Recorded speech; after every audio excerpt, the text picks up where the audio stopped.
முதல்ல கடந்த 2 மாதங்களாக எங்களுடைய வேண்டுகோளை ஏற்று கலைஞர் மகளிர் உரிமை தொகையை 15ஆம் தேதி கரெக்டா மகளுடைய அக்கௌண்ட்ல போட்டதுக்கு எங்களுடைய நன்றியை நாங்கள் தெரிவிச்சுக்கிறோம். அதேபோல் எங்களுடைய தலைவர் அவர்களால் தொடங்கப்பட்ட முதலமைச்சர் காலை உணவு திட்டம் 1ஆம் வகுப்பிலிருந்து 5ஆம் வகுப்பு வரைக்கும் நாங்கள் கொடுத்துட்டு இருந்தோம்.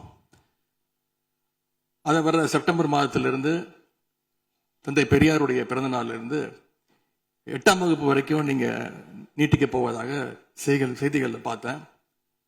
எனவே எங்களுடைய திட்டத்தை நீங்கள் இன்னைக்கு எக்ஸ்டெண்ட் பண்ணியிருக்கிறதுக்காக மீண்டும் எங்களுடைய பாராட்டுகளையும் நன்றிகளையும் முதல்ல நான் தெரிவிச்சுக்கிறேன். ஆனா எங்களுடைய முதலமைச்சர் அவர்கள் தொடங்கின நான் முதல்வன் திட்டத்தை நீங்க முடக்கிற முயற்சியில இறங்கியிருக்கீங்கன்னு கேள்விப்பட்டோம்.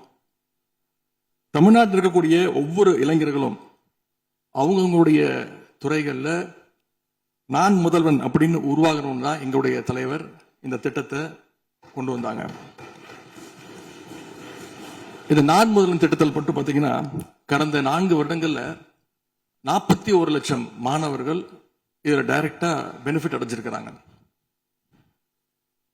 நான் முதல்வன் திட்டத்தின் மூலம் பள்ளிக்கூடம் செல்கின்ற மாணவர்களுக்கு அடுத்து அவங்களுடைய ஹையர் ஸ்டடீஸ் என்ன எப்படி படிக்கணும், எந்த கோர்ஸ் எடுக்கணும் அப்படின்னு அவங்களுக்கு கைடன்ஸ் கொடுத்துருக்கிறோம். அதே மாதிரி உயர்கல்வி படிக்கின்ற மாணவர்களுக்கு எங்க போய் வேலைக்கு சேரணும், அவங்களோட எம்ப்ளாய்மெண்ட் ஸ்டெபிலிட்டியை நாங்க ஸ்ட்ரென்த் பண்ணியிருக்கோம்.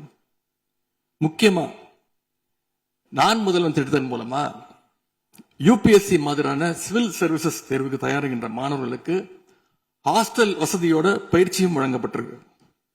பிரிலிம்ஸ் தேர்வாளர்களுக்கு மாசம் 7,500 ரூபாய், மெயின்ஸ் தேர்வாகிறவங்களுக்கு மாசம் 25,000 ரூபாய் கல்வி ஊக்கத்தொகையை இந்த நான் முதல்வன் திட்டத்தின் மூலம் எங்களுடைய அரசு கொடுத்துச்சு. அது மட்டும் இல்ல, டெல்லிக்கு இன்டர்வியூக்கு போயிட்டு வர்றதுக்கு அவங்களுக்கான போக்குவரத்து கட்டணத்தையும் அந்த செலவையும் அரசே ஏற்றிருக்கு நான் முதல்வன் திட்டத்தின் மூலமாக. சென்ற ஆண்டு மட்டும் தமிழ்நாட்டில் இருந்து யூபிஎஸ்சி கிளியர் பண்ண 60 பேர்ல 56 மாணவர்கள் இந்த நான் முதல்வன் திட்டத்தின் மூலம் பயன்பெற்றுவாங்க. அதுல நான் இன்னும் குறிப்பிட்டு சொல்லணும்னா ஆல் இண்டியா லெவல்ல செகண்ட் பிளேஸ் படிச்ச சகோதரி ராஜேஸ்வரி நான் முதல்வன் திட்டத்தில் பயன்பெற்றவங்க.